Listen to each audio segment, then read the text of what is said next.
It's the Brad and John Show. It is the Brad and John Show, and not to dunk on Jingle, but someone sent me this morning, John. And first off, let's tell everybody what Jingle is. Jingle is, what would you call it? Like a pop-up entertainment venue or something like that? Yeah, like a little pop-up festival. Let's call it that, like a pop-up carnival. Okay, there's 3 of them, and this one is in Kansas. There's one here in St. Louis at the T.R. Hughes or CarShield Field out in O'Fallon. There's one someplace down Lake of the Ozarks, something like that, and there's one in Kansas City. So a very nice person sent me the story from KCTV Channel 5 in Kansas City. You know them, correct? Yeah, I think I don't know. Wait a minute. Yeah, I linked to it yesterday, yeah. Did you have the link on there? Yeah, and we talked about it, and I specifically referenced KCTV. Okay, but the same thing. Did you read the latest report on this? This was published yesterday afternoon.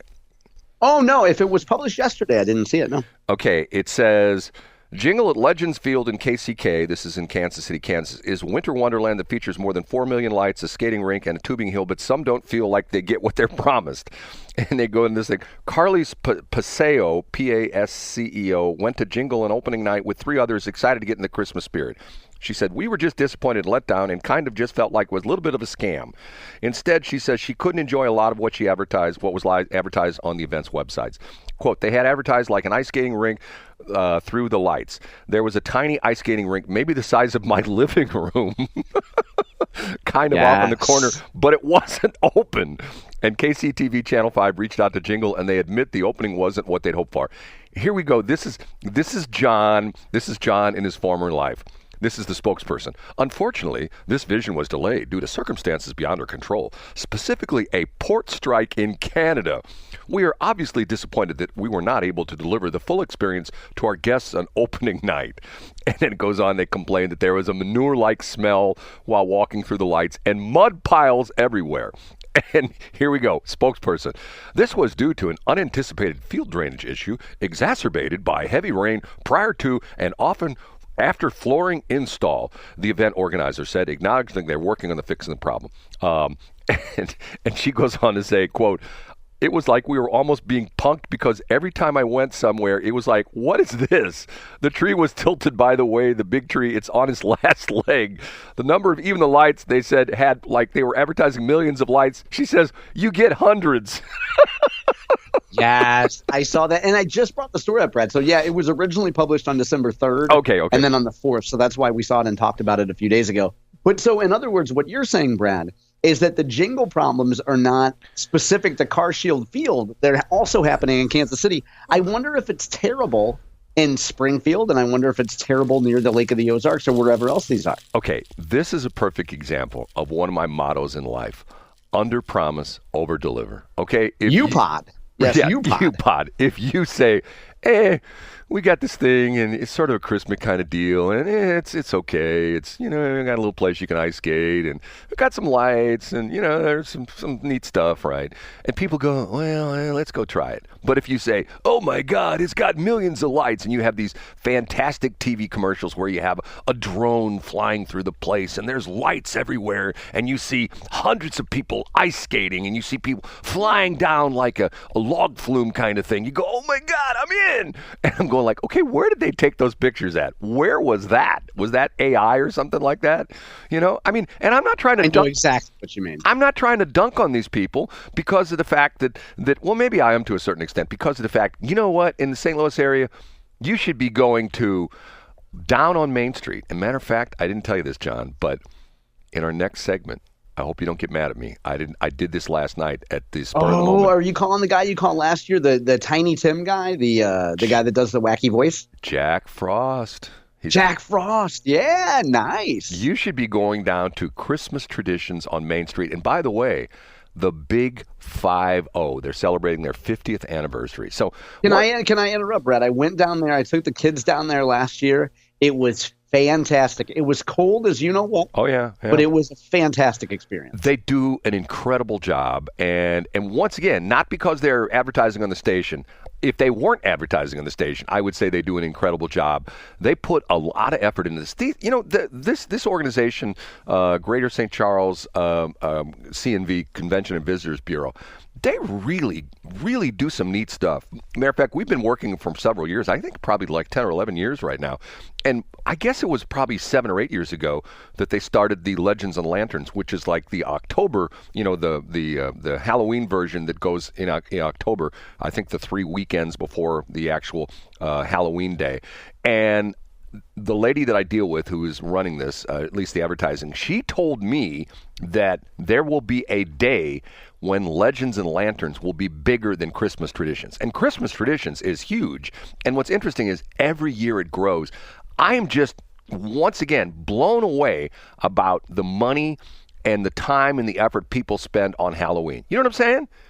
I do know. And you mean Halloween and not Christmas, though, right? Well, yes. I mean, they say now Halloween is the second, as far as retail sales are concerned, Halloween's the second holiday.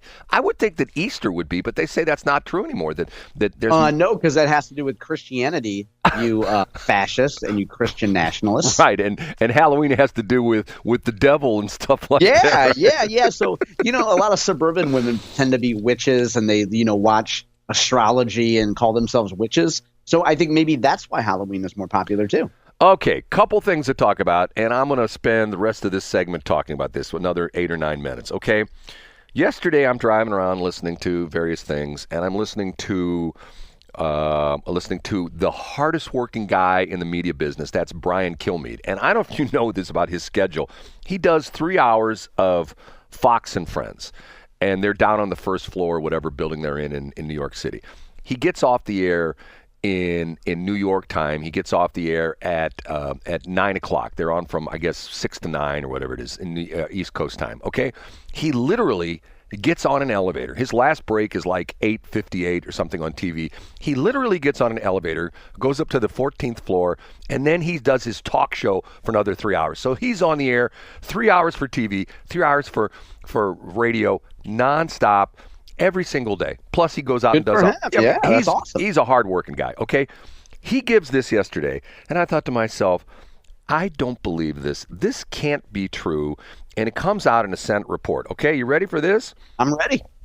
Okay, the headline is, and as it comes up on my phone here, which is very, come on, I'm promoting this, and now it's not going to come up. Okay, the headline is, Mark Halperin says, no, that's not the right story. Darn it, hold on a minute. Where is it here? I'm getting this big lead up to it, and I get the wrong one. Okay, this is out of the New York Post, okay? The headline is, House Speaker balk at Senate report showing only 6% of federal workers show up in person on full-time basis. Once again, this is a report.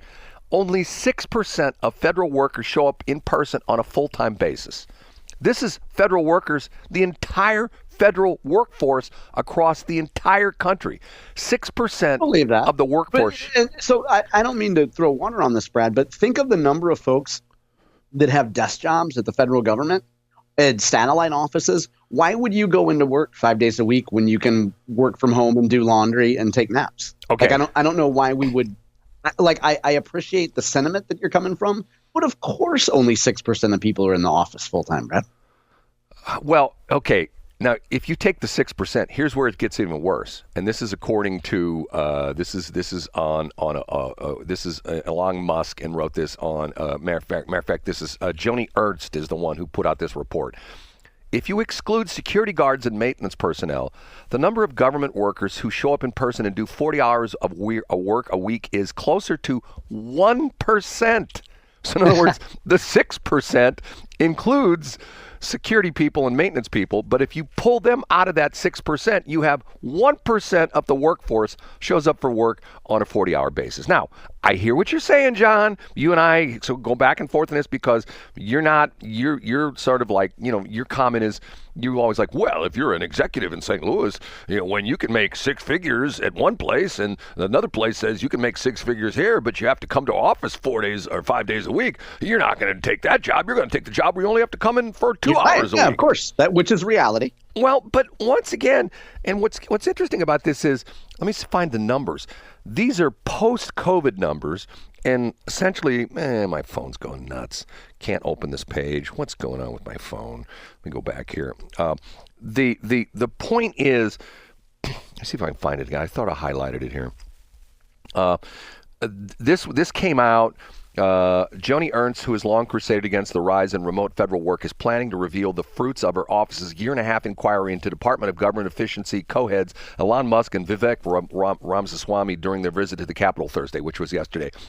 These guys, this is going to blow the top of their heads off. You know what I mean? I do know, yeah. They're going like, okay, and you thought, now get this, okay, the nation's capital is a ghost town with government buildings averaging an occupancy rate of, guess what, John? What do you think the occupancy rate in D.C.?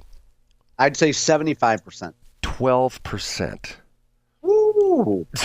So once again, you drive around D.C., you see all these fabulous office buildings and the DOJ building and the FCC and Supreme Court, and there's only 12% occupancy rate in those buildings. Now, John, let's take this into corporate America.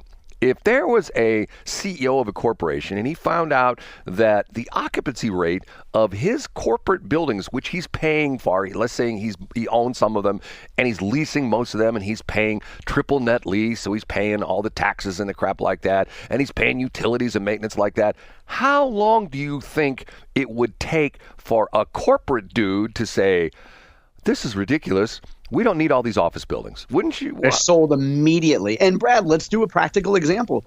Again, that prime piece of real estate right there at Olive and Lindbergh that used to be the Monsanto/Bayer headquarters. We have seen in the last 2 years the announcements from Bayer that they're shedding all of that. They don't need any of that space, Brad. So why do you pay the taxes on that? Why do you pay the heating and the air conditioning and the water on those buildings when you're not using them? So Bayer does the smart thing and dumps those properties. Well, once again, that's corporate America. But do you see the government saying, and see, even to the point where I will give credit where credit is due. And once again, not because they bought advertising on the station, which they did. Dardenne Prairie, we did a ad for them. They had a big festival out at Dardenne Prairie a couple months back. And the lady we're dealing with, super nice lady, says, she says, can we take some of our ads and run them for some office space? And I said, "What do you?" She says, "We have some extra space at our city hall here in Dardenne Prairie, and we're renting it out." And I go like, "Really?" And she goes, "Yes." She says, "It's a way for us to essentially be more efficient and essentially keep the taxpayers happy because of the fact that we built this building and we built it knowing that Dardenne Prairie was going to expand, but we overbuilt the building because of the fact that we know that we had the money for it at the time, so we put in some extra office space. We're renting it out." I'm thinking to myself, it's brilliant. Yes. Now see, that's very efficient. Right. And I'm thinking to myself, wow, this is a government agency telling me this? And it was interesting because the ad talked about the fact that they had a full-time receptionist and you could get deliveries, UPS, that the receptionist would sign for things and people would get you would come to their Dardenne Prairie City Hall, you'd be greeted by the professional receptionist, and even to the point where they have a private entrance where you can come through the main entrance, you can go through like a back door, go up some staircase, something like that. And I'm thinking to myself, okay, this makes sense. Do you think for one stinking minute that the federal government would lease any space at the Robert Young building downtown? Absolutely not. Right. Because, and you know why? Because then you would have some Post-Dispatch types and activist types would be like, but some person got a good rate on a building. We can't have that. Why isn't the government using this? Well, it's my current problem I'm having with towers, and I won't go into that because I get myself in trouble as I say too much about this. But once again, I'm willing to write a check on a monthly basis, and we're talking. I'm not a rich guy. Radio stations, we do okay. We scrape by. But I'm talking a check that has 4 figures on it, not including the decimal points. And the agency I'm dealing with is like, maybe we can we might be able to rent you some space, and maybe not. We don't really know. You know what I mean? Yeah, I do know. Turn that around. If I own the tower and somebody says to me, "Hey, Brad, I'll write you a 4-figure check every month," I'm going like, dude, where do you want to have lunch today? You know what I'm saying? Yeah, exactly right, Brad. Let's talk about this. Can I come out of your office? Can I show you pictures of our tower? Can I show you how nice it is? And I can tell you about how all the things we've done, and we've got this nice HVAC system. We've got this generator with the UPS on it and all this other kind of stuff. When do you want to sign the contract? You know what I'm saying? I do know, but that's the difference between government efficiency and Brad Hildebrand efficiency. That drives me nuts. 6%, John. And I can't find in this article, but in another article, they talked about these were post-COVID. Let's see if I can find it. The numbers were shocking because pre-COVID, it was like, here we go. Here we go. Top 10 emptiest government headquarters. You ready for this?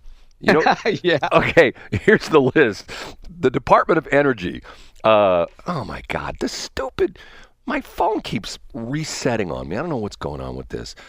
Maybe, or no, here it is again. Okay. The ads keep popping up. Okay. Damn it. I keep looking at this and you ever have one of those websites that just keeps changing on you all the time? That like ads pop up and the spacing moves I know exactly around. what you mean. And the television websites are the absolute worst. Oh my God. Okay, because they all get done by you know who the government the television websites are done by? Oh, I don't know who. A government agency. That's why they're the worst. Oh, there you go. Okay, we have to take a break, and then we will have a special guest. Thanks for checking out the Brad and John Show podcast. This segment of the show is brought to you by John Combest's book, Stalking, Harassment, Internet Trolling, A Guide to Recovering and Rebuilding After Online Attacks. It's a great reference if you've ever been the unfortunate target of a social media attack. It's available on Amazon. Just search John Combest. That's Combest, John Combest, and the book will show up in your search results. Now it's time for another segment of the Brad and John Show. Can you handle it?